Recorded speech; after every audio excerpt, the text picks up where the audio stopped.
Bagi. Morning. Macam mana lepas ambil SHIRUTO, rasa macam mana?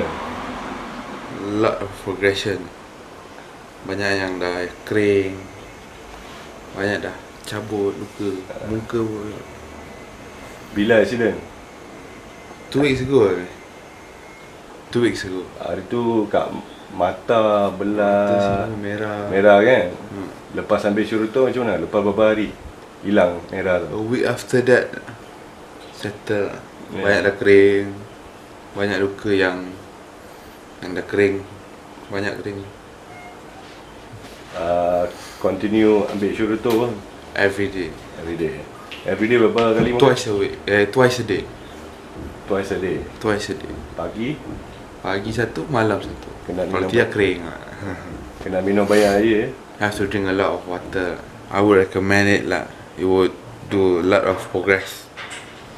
Luka pun dah dalam lah. Macam cuma dia cepat kering lah. Macam ni 13 jahit ni pun kering cepat. Cannot feel lah. Yang kaki Cepat kering lah. A bit.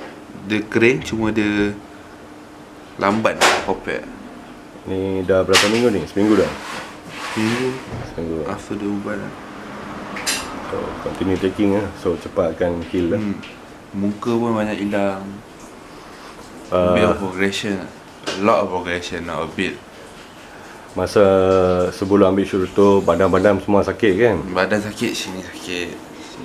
Tapi after SHIRUTO you a lot of energy lah.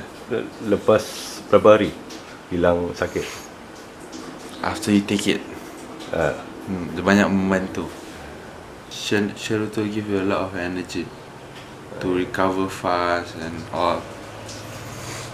Akak selalu monitor lah.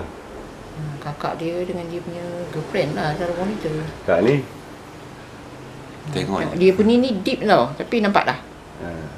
Cuma now ni dengan dia punya tu dengan tangan je lah. Ada 3 parts lagi. What do you think about SHIRUTO? Good, I recommend. People should try it. Price, you cannot say it's expensive because the result is unbelievable. You must try. If you want something good, you have to sacrifice your pocket. Itu dia gagal, macam dia buat gagal tau. Dengan water tu dia minum. Very nice to telan also. Very nice. It's sweet. Dia sourish, sweet, macam tu sedap lah. You know? Very nice to eat. Tak rasa macam ubat sangat. Very flavoury. Very nice.